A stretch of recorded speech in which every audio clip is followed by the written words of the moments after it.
was a crime that shocked America. Did you and your brother kill your mother and father? They said they were the victims. My dad had been molesting me. But what was the real truth? We had reason to believe that Erik may have been gay. Their sensational trial changed American justice forever. Erik and Lyle Menendez clearly killed their parents for greed. Behind the facade of the American dream, the Menendez brothers, tonight on Power, Privilege, and Justice.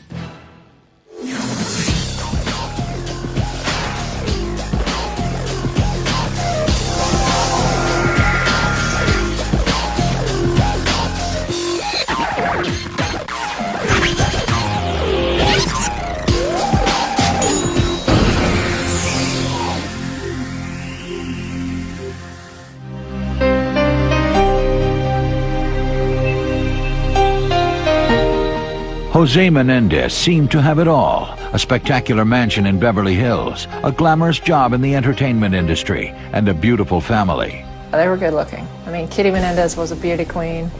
Jose Menendez was a buff, hot Cuban guy. And their sons were a good mix of the two of them.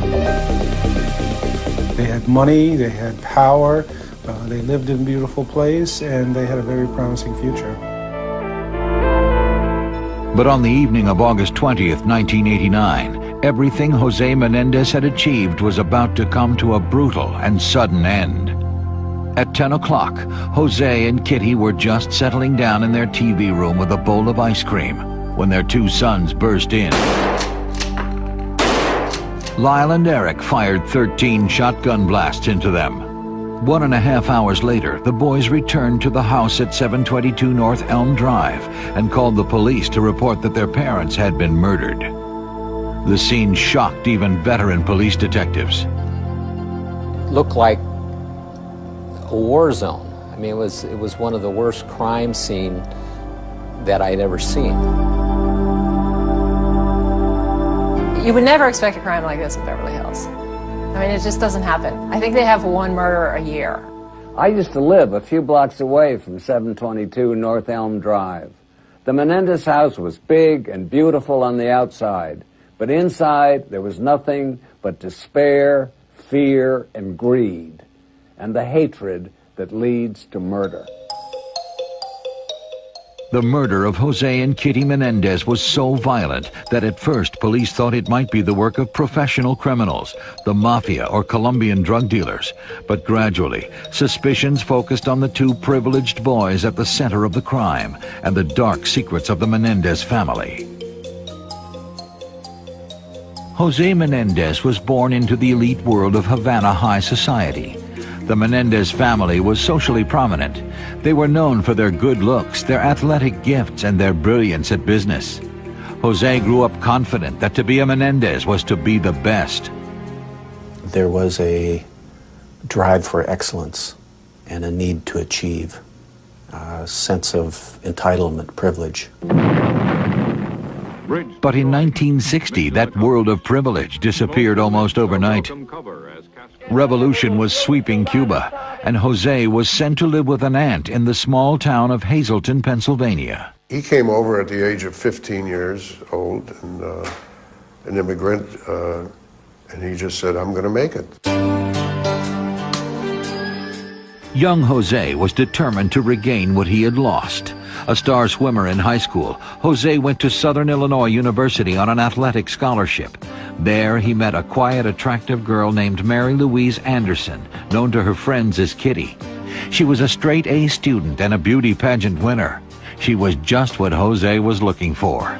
In 1963, they married, moved to New York, and started a family. The couple's first child was Joseph Lyle, born in 1968. Erik came 3 years later. While Kitty stayed home with the children, Jose devoted himself to work. Jose was a driven man. He knew what he wanted and he went after it. Jose was a brilliant man. Jose rose quickly in business. By 1973, he was chief financial officer at the Hertz Corporation. He was smart, hardworking, and aggressive. So we think 1989 will be a tremendous year on a pro forma basis. I think we will be very happy with the growth of the company. I think he believed that he was smarter than most of the people around him. He is a person who was not reluctant to criticize his subordinates in public, and he was extremely demanding. His hard-charging style paid off. By the time he was 41, he was Chief Operating Officer of RCA Records. The family moved to an estate in Princeton, New Jersey, complete with a tennis court. Lyle and Erik were gifted athletes, and Jose was grooming them to be tennis champions. He enrolled them at the exclusive Princeton Day School. One day, Jose dreamed his sons would go to Princeton University. I think that what Princeton University stood for, Jose, was the WASP establishment, part of something that was such a dream for him. But Lyle and Erik weren't good students, and neither seemed to have Jose's drive. Lyle was shy and had trouble making friends. Erik was more social, but he liked being with friends more than studying. But Jose had made himself a success, and he wanted nothing less for his sons. Nothing would have been good enough for Jose Menendez. He wanted these boys to be his trophies, basically, and to become the best of everything. And if they weren't, he would make them into that. Jose would often test Lyle and Erik on what they had learned in school, spur-of-the-moment quizzes that could quickly take an ugly turn. He would sit nose to nose with them, and if they missed any question or they didn't give the right answer, he would shake them, he would yell at them, or he would slap them. I think they feared him enormously. I had since talked to many people who said, yeah, I've met Jose Menendez. He was like one of the most horrible people on earth. He was brutal, and he raised 2 kids capable of murder. So what more can you say about a guy? His wife was a victim. He had a girlfriend for years. Kitty did suspect that Jose was having an affair. I know that it bothered her to a point where she went and saw a psychologist. She was very depressed, suicidal, taking medications. She couldn't be a mother because she was too busy being the wife of this monster. But on the surface, the Menendez family seemed happy and successful. When Lyle was accepted into Princeton University, anything seemed possible. Jose hoped to create a dynasty. His sons would inherit his money and his success. He wanted Lyle to be cut in his own image. He was going to be the heir. He was going to be the one that carried on the tradition. He would be the Menendez man. Jose continued his climb upwards. He became president of Live Entertainment, a video distribution company based in Los Angeles. With the job came a salary of over $1 million and an important move to the Los Angeles suburbs. In Hollywood, Jose liked to boast of his son at Princeton, but within a few months, Lyle was suspended for cheating. Lyle returned to L.A., where he soon got into more trouble. He and Erik began burglarizing their neighbors' houses for kicks. The brothers broke into 2 different homes, stealing over $100,000 in cash and property. They weren't just stealing a couple things. They cleaned out a house. Lyle and Erik were driving with the stolen goods in the trunk when they were pulled over for speeding. The boys were arrested. Lyle now faced prison. Jose sprung into action. He had Erik, a minor, lie and take the blame, and paid his son's victims $11,000. They were both learning that if you had money, you could buy your way out of scrapes that they got involved in. As part of Erik's probation, he was ordered to see a psychologist, Dr. Jerome Oziel. Jose wanted to know everything that Erik told Dr. Oziel, and Oziel said, okay. After that, Erik kept his problems to himself. He'd have to find another way to work them out. Jose was embarrassed that the boys had burglarized his neighbors. He immediately moved the family into a $4 million mansion at 722 North Elm Drive in Beverly Hills.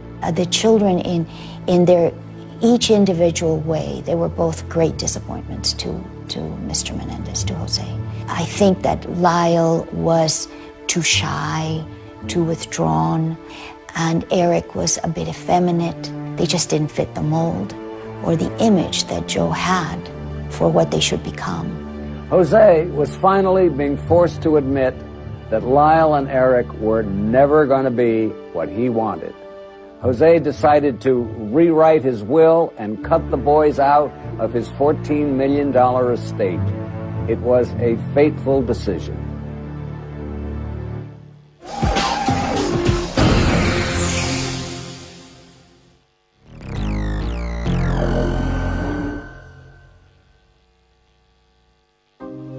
With a Beverly Hills mansion and a $1 million Hollywood job, Jose Menendez had made himself a success, but his sons, Lyle and Erik, were disappointments. He told the brothers he had decided to cut them out of his will. What happened next would shock Beverly Hills and the nation. Only weeks later, on August 20th, at 11:47 at night, the Beverly Hills 911 operator received a panicked phone call. On the other end of the line was Lyle Menendez. He was hysterical. What's the problem? What's the problem? That's how I killed my parents. Pardon me? What? Who? Who was the person that was shot? My mom and my dad. Your mom and dad? Okay, hold on a second. Minutes later, Lyle and Erik also called their tennis coach, Mark Heffernan. Both of them were crying into this phone, and Lyle was saying, "Our father's dead, our father's dead. And can you come over?" Heffernan rushed over to help and found the police already on the scene. Lyle was talking to a policeman on the sidewalk, and Erik was in a fetal position in the middle of Elm Avenue. Beverly Hills detective Les Zoller was at 722 North Elm Drive that night. When I walked into the room and, the television was on and, there was blood and body parts all over the place. Lyle and Erik were taken down to the Beverly Hills police station for questioning. Both boys appeared to be overwhelmed with grief. The emotional outpouring from both of the boys seemed so legitimate and so genuine that I think it was part of the initial compromise of the police investigation. Lyle and Erik told the police that the killers might have been members of the mafia Jose was doing business with. While the detectives looked into possible mafia connections, the bodies of Jose and Kitty Menendez were flown to Princeton for a memorial service. The service itself seemed very somber and sincere to me. They both appeared to break down. The reception was shortly after the service, and it was something that I think was extremely awkward because they were able to switch off the grief and turn into hosts of a party. I heard a very revealing story about Lyle from Mitzi Eisenberg, Jose's assistant. She was riding in the limo with Lyle after the service, and Lyle said to her, "I'm filling my father's shoes." Mitzi told him he could make his own way in the world. Lyle said, "You don't understand," pointing to his feet. He said, "These literally are my father's shoes." As soon as their parents were buried, Lyle and Erik, with money from Jose's company, went on a spending spree. The brothers bought Rolex watches and designer clothing. Lyle bought a $64,000 Porsche and Erik a new Jeep. Eventually, they rented luxury apartments in a Marina Del Rey high-rise, and they put their tennis coach Mark Heffernan on the payroll for $72,000 a year. We hired an Olympic weight training coach for them. We had a complete nutritional profile done on them, hair analysis, protein sampling with a metabolic nutritionist. They had their volume of oxygen uptake measured, their flexibility, obviously, strength. All of these things were measured. They just started spending money, and that just didn't seem like the way to grieve over the loss of your parents, is to start spending their money. The police had ruled out the mob and were beginning to suspect Lyle and Erik. But the brothers weren't worried about getting caught. With his judgmental father gone, a newly confident Lyle decided to go into business. He bought a fast food restaurant in Princeton for $550,000 and started flying back and forth to L.A. After the murders, Lyle just kept buying stuff. He didn't seem to have any conscience at all. Erik seemed to suffer. He lost a lot of weight. He couldn't sleep. Erik seemed to be affected by what he'd done. I'd find him crying a few times or, really sad, depressed. While Lyle was playing at business in Princeton, in California, Erik was starting to break down emotionally. I think if Lyle had committed these murders by himself and Erik knew nothing about it, Lyle might have gotten away with it and never told a soul. But Erik had to get it off his chest. He had a conscience. To get it off his chest, Erik turned to his old psychologist, Dr. Jerome Oziel. Erik went in and talked to Dr. Oziel and actually copped out to Dr. Oziel that he and Lyle had murdered his parents. By now, Lyle had returned to L.A. He was furious when he found out Erik had confessed. I think that if he wanted to commit the perfect murder, he never should have involved his little brother. Because his little brother wasn't like him. When Lyle found out that Erik had confessed to Dr. Oziel, he was furious. But Oziel was able to turn the situation around. Pretty soon, he had Lyle confiding in him too. Lyle eventually told him that he had committed the perfect murder, and his father would have been proud of him. Eventually, Oziel was able to convince Lyle and Erik to let him tape their confessions. It was those tapes that would prove to be the downfall of the Menendez brothers.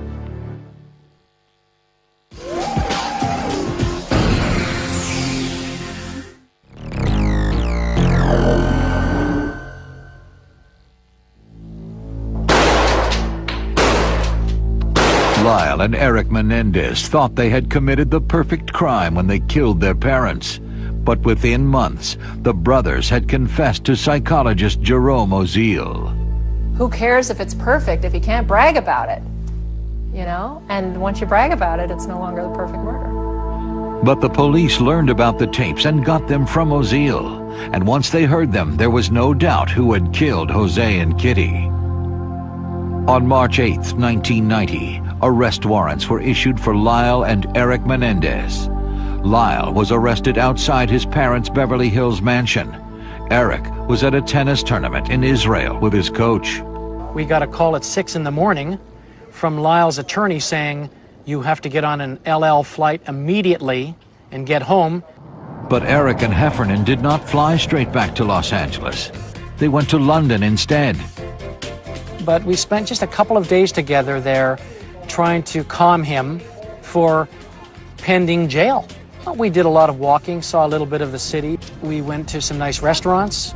The story I heard was that Erik was a mess, crying, out of control. Heffernan told him, "Don't worry, this will all get cleared up and you'll be out of jail in no time." That calmed Erik down. He must have wanted to believe it.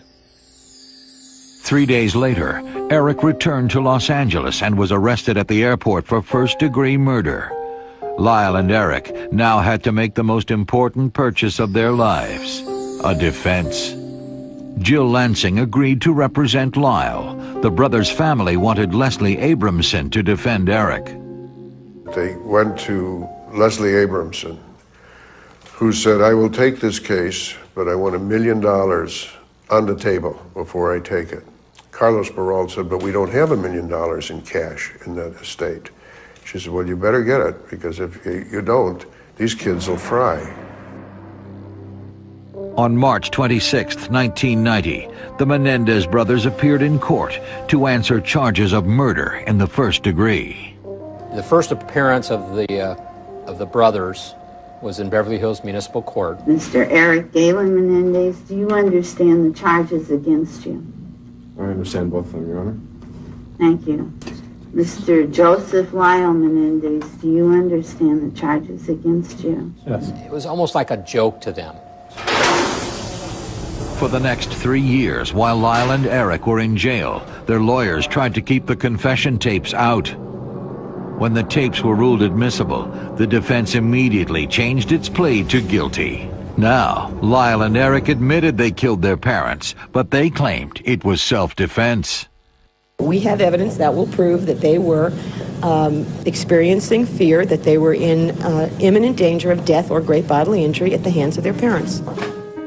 Abramson said Kitty and Jose had been abusing Lyle and Erik for years, emotionally, physically, and sexually. Pitted against Abramson was a young, tough prosecutor, Pamela Bozanich. She said there was no abuse. The brothers had acted out of greed. This is a case of People versus Joseph Lyle Menendez, and the jurors are all back. Welcome. Good morning.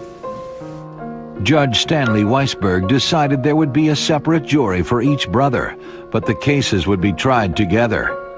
He also allowed Court TV to place a camera in the courtroom. The rules are that the camera cannot focus on the jurors. One day we showed up and there's this camera up there, and it certainly changes everything. This is the justice system and Hollywood and showbiz all put together, and that's a pretty bad combination. Opening day attracted a dizzying assortment of spectators who descended on the Van Nuys courthouse. Girls were lining up at 4 o'clock in the morning and behaving like Lyle and Erik were rock stars. It was the hottest ticket in town. There were only 10 seats for the press. I had one of them. Inside, it was tense and electric as we waited for the brothers to appear. My first impression was how pale they looked. I couldn't believe it. Their cheeks are sunken in. They looked horrible, and then they were in these sort of pale-colored sweaters to look preppy, and it just even made them look worse. A boy in a sweater is supposed to be more sympathetic than a grown man in a business suit. All right, then, I'll now turn to the lawyers, and they may make their opening statements. We will prove to you that Lyle Menendez planned this murder and then set off to spend the money which he had acquired through the killings of his parents. I remember making an opening statement, going in the bathroom and throwing up, because it was like, there was a lot of pressure. The evidence Bozanich presented painted a chilling picture. The brothers had killed Jose first. Then they went after their mother. I always felt horrible for her because she knew her sons were killing her. Jose didn't know. They popped him while he was asleep. She got up and ran around. Bozanich told the jury that Lyle and Erik had run out of ammunition while Kitty was still alive and moving. They went to their car, reloaded, and came back. Then they walked up to their mother and shot her. The jurors were left with a powerful image, a photograph of Kitty Menendez's disfigured face. You see this picture I have of her with this one eye, this blue eye staring out, and the other one's gone. It's just the worst thing you can imagine. I mean, you could almost see the reflection of her children in that one good eye. One of her key witnesses was Erik's best friend, Craig Signorelli. Signorelli said that he and Erik wrote a screenplay together called Friends, about a boy who kills his parents for money. Kid looks at his inheritance, opens up a will, sees his inheritance, and sees that he stands to gain $187 million, goes upstairs and kills his parents. But Signorelli's most damaging testimony was that Erik had confessed the murders to him. Erik said he looked in and saw his parents sitting on the couch, and Lyle swung the door open and shot his father and looked at Erik and said, "Shoot, Mom," and Erik said he shot his mom as she was standing up and yelling. The courtroom was shocked. Leslie Abramson hated Craig Signorelli for betraying her client. I had lunch with Craig that day, and he told me that Abramson ran into him in the hallway that morning, looked him right in the eye, and called him something unprintable.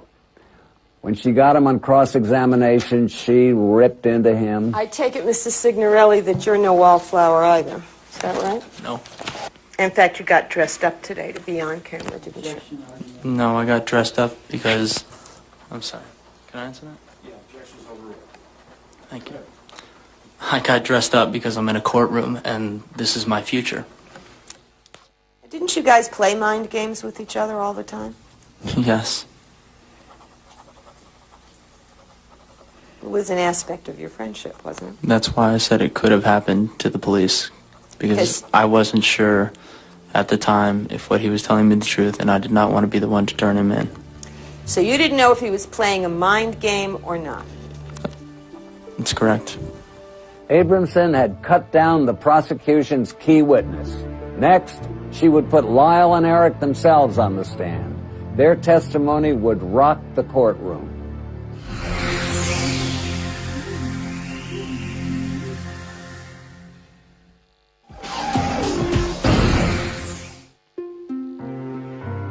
By early August 1993, the state's case against Lyle and Erik Menéndez had been underway for 2 weeks.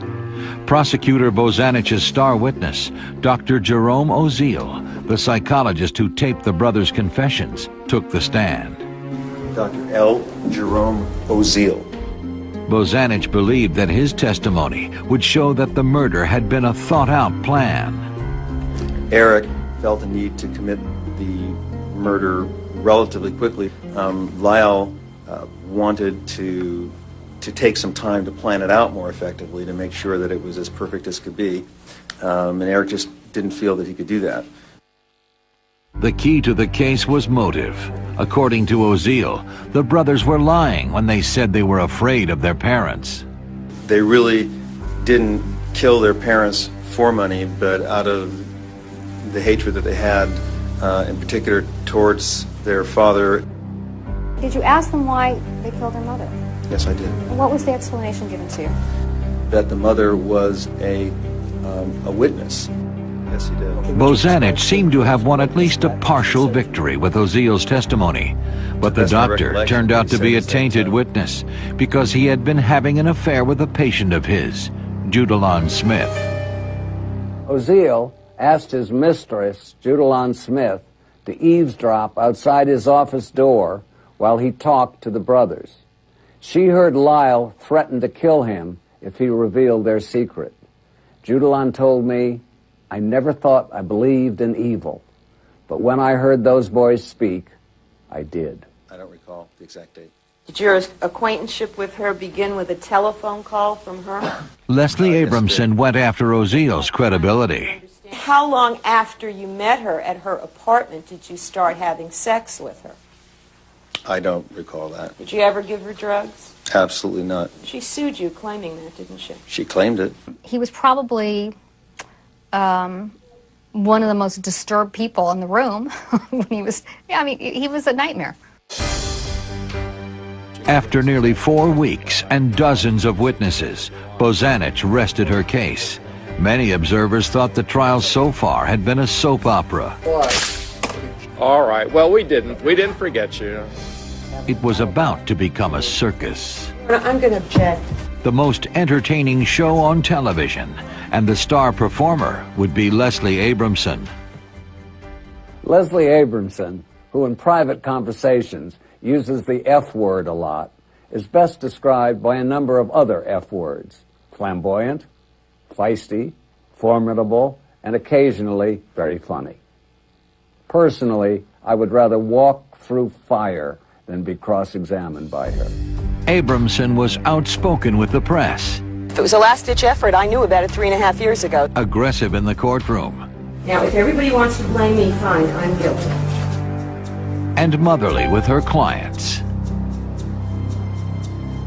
She would caress him in court or pull lint off his sweater. And, I truly don't know whether that was part of the act to make him look more sympathetic, or she really did feel a lot for Erik Menéndez. She loves Erik Menéndez. I think the devil has a special place for her. We had a running commentary between myself, my co-counsel Lester, and the investigating officer. And it was like, okay, you come in the courtroom, you have a gun, you have 2 bullets in the gun. Who do you shoot? The 2 men always said they'd shoot Erik and Lyle. And I always said I'd shoot Leslie twice to make sure she was dead. What else did you notice with respect to the way that Jose treated Lyle? Abramson began her case by putting on a parade of teachers, friends, and family who testified that Jose and Kitty were bad parents. Jose stood up, grabbed him. Say Erik very strongly, and you could hear the you can hear the bout. And would you see bruises on Yes. the boys after that? Above their thigh area for where a bout would be hit. But Abramson knew that physical abuse was not enough to justify murder. She had to prove that Lyle and Erik killed in self-defense. Finally, Lyle took the stand in his own defense. Joseph Lyle Menendez, Menendez. That was the most dramatic part of the trial, when Lyle took the witness stand. Everybody was waiting to hear from him. What is he going to say, and what is he like? Between the ages of 6 and 8, Did your father have sexual contact with you? Yes. He raped me. Did you cry? Yes. Did you bleed? Yes. Were you scared? Very. When Lyle testified, you could have heard a pin drop. It was devastating. Even I had tears in my eyes and a lump in my throat. Everyone in the courtroom did. But I watched that same moment later on TV, and I realized it was all rehearsed. It was a brilliant performance. He and his brother were world-class liars. I just told him, I don't. We were told by the bailiffs that they would get off the stand and high-five each other, like, great job today in court.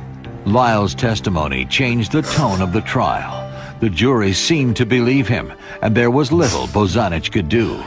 Next, it would be Erik's turn, and his testimony, full of explicit sexual details, would be even more shocking.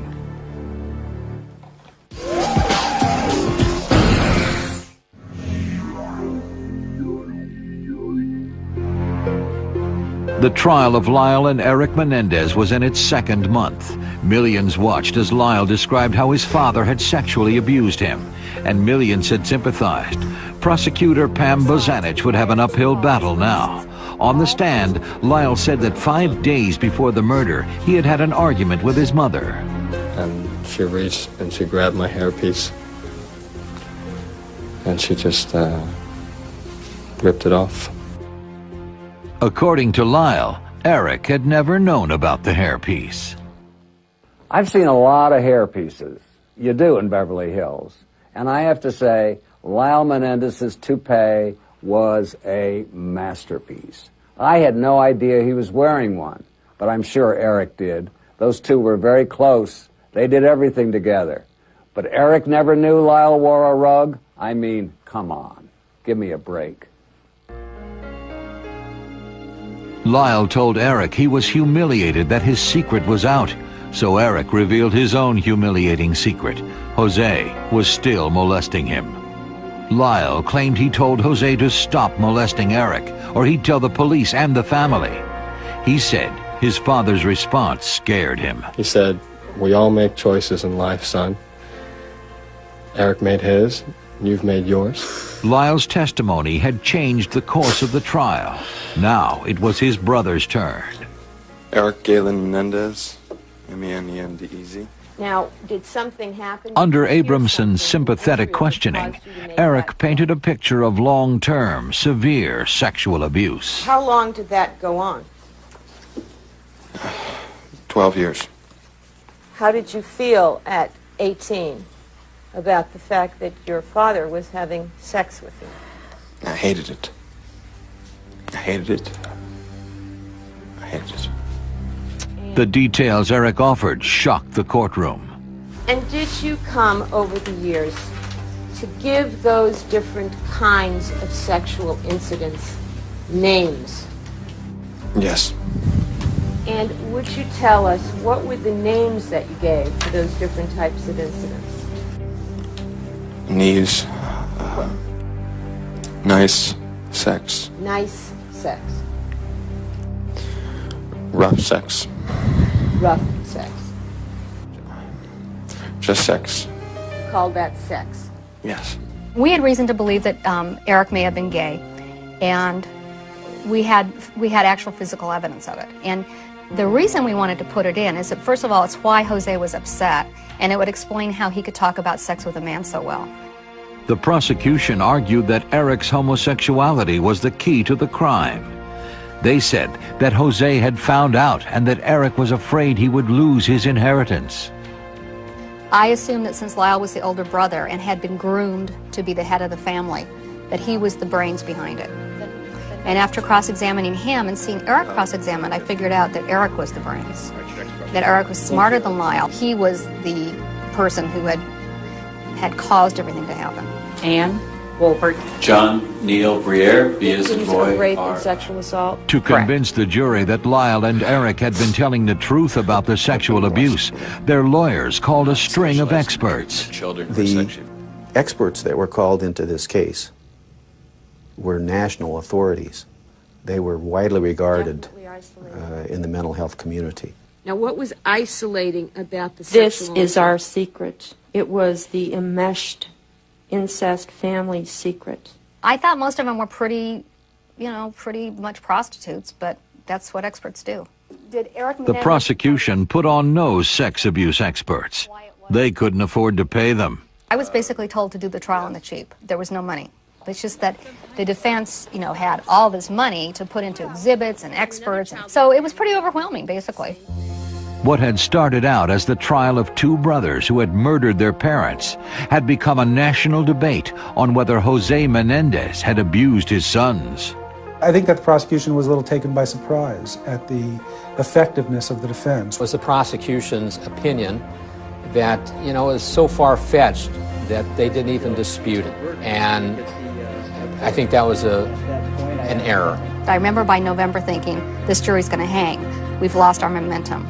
You could just tell that they got lost. Jurors are human beings. By the end of the trial, many were calling Leslie Abramson's defense groundbreaking. Now it was up to the jury. Ladies and gentlemen of the jury, you have heard all of the evidence and the arguments of the Erik attorneys. Menendez's jury deliberated for 16 days. Finally, they came back deadlocked. Do you view this as at least a partial victory, despite not knowing everything about the deadlock? I have very high standards of what's victory. So I don't view a hung jury as a victory, no. It's not a loss, but it's not a win. I mean, you're still in square one, running around in circles. I got here a little bit late. This stone 12 days later, Lyle's jury also came back hung. It looked like the Menendez brothers had literally gotten away with murder. The trial was over, but America's fascination with it wasn't. Media outlets were saturated with opinion makers praising and condemning Abramson and what was now called the abuse excuse. How do I feel? I feel better, thank you. Much less stressed.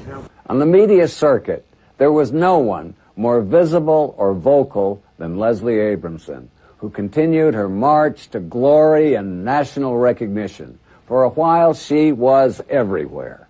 A lot of people thought she was controlling the media the way she had controlled the trial. The jurors were also the focus of intense media interest.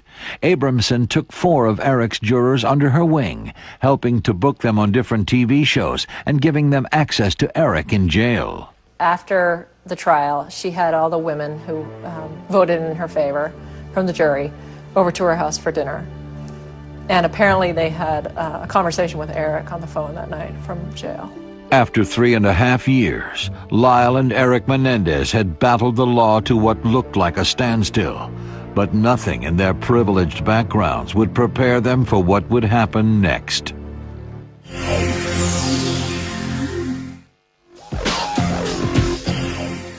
court finds that the jury is hopelessly deadlocked and declares a mistrial in this matter. The trial of Lyle and Erik Menéndez had come to an end with 2 hung juries. The Menendez brothers would have to be retried. We have an ethical, a professional, and moral responsibility to go forward with this case as a first-degree murder case. Meanwhile, as Lyle and Erik waited in jail, another Los Angeles murder gripped the nation. Title action, find the defendant, Orenthal James Simpson, not guilty of the crime. O.J. Simpson, accused of murdering his wife Nicole and her friend Ron Goldman, was acquitted with the help of a multi-million-dollar dream team. In the 80s, Jose Menendez had been an executive at Hertz while O.J. was doing their TV commercials. One night, Jose invited O.J. over to his house for dinner to meet the kids. O.J. and the Menendez brothers didn't see each other again until they were in the celebrity section of the Los Angeles County Jail, all charged with double murder. I think that the pressure was really on the district attorney's office, but we had lost the O.J. Simpson just before the start of the retrial of the Menendez brothers. Judge Stanley Weisberg, who presided over the first trial, came back considerably chastened, banned cameras from the courtroom, basically ran a much tighter ship. Gone were Jose's millions and half the high-priced legal team. Lyle's lawyer was Charles Gessler from the Public Defender's Office. Erik still had Leslie Abramson, but instead of her six-figure fee, she was getting paid $10,000 a month by the state. There was also a new prosecutor, David Kahn, who was not about to let Abramson control the trial. This time, everything would be different. David Kahn, as well as co-counsel, came on very strong. He was a bullet, a speeding bullet. Judge Stanley Weisberg refused to allow in the testimony from friends and family members that he had permitted in the first trial. And Lyle Menéndez, who had wept as he talked about abuse, did not take the stand. We had a lot more information that we could use to impeach him, and in essence, he was afraid to take the witness stand. Among the statements was statements such as, "We fooled half the country in the first trial, now we just have to fool the rest." And this time, Leslie Abramson made a mistake. She had hired Dr. William Vickery, a psychiatrist, to evaluate Erik in jail. Vickery's notes were helpful, but not helpful enough for Abramson. It finally came down to, you take these out of your notes or your history, okay? You're off the case. So I made the wrong decision, that I buckled.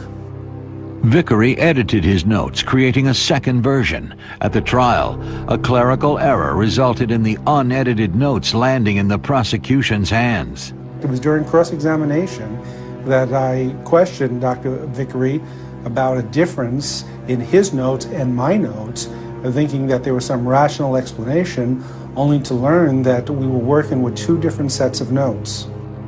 On the stand, Vickery was forced to admit Abramson had asked him to change his notes.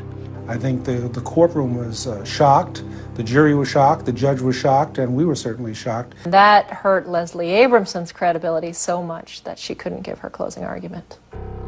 The brothers' best weapon, their fierce defense attorney, had been defanged.